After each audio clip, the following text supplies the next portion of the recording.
అందరూ బాగున్నారు కదమ్మా. ఈరోజు వాక్యం చదువుకుందాము. యెషయా గ్రంథము 61వ అధ్యాయము 3వ వచనం. సియోనులో దుఃఖించు వారికి ఉల్లాస వస్త్రములు ధరింపచేయుటకును. సియోను అనగా దేవుని యొక్క మందిరం అని అర్థము. ఎక్కడ దుఃఖించుచున్నారు? సియోనులో దుఃఖించుచున్నారట. ఎవరు దుఃఖించుచున్నారు? ఆయన నమ్ముకున్న బిడ్డలు ఆయన సన్నిధిలో దుఃఖించుచున్నారట. ఇదిగో నా సహోదరి, ఇదిగో నా సహోదరుడా, లోకంలో దుఃఖించవనుకో ఆ దుఃఖము మనుషులకు ఇసుపుగా ఉండొచ్చు. లోకంలో దుఃఖించిన ఆ దుఃఖమునకు విలువ ఉండకపోవచ్చు.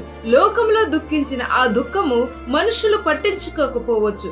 కానీ సియోను అని దేవుని మందిరంలో నువ్వు దుఃఖించుచున్నావు చూడు, ఆ దుఃఖము వృధా కాదని దేవుడు మాట్లాడుతున్నాడు. నీ దుఃఖము దేవుడు తూచుచున్నాడని మాట్లాడుతున్నాడు. నీ దుఃఖము దేవుడు న్యాయము తీర్చడానికి సిద్ధంగా ఉన్నాడని మాట్లాడుతున్నాడు. ఎటువంటి న్యాయము ఎక్కడే చూద్దాము. దుఃఖమునకు ప్రత్యేక ఆనంద తైలమట. నా తల్లి, నా సహోదరుడా, ఈ రోజు నా దుఃఖము ఈ రోజు నిలిచి ఉండదు. తప్పనిసరిగా దేవుడు ఆనందాన్ని ఇవ్వడానికి సిద్ధముగా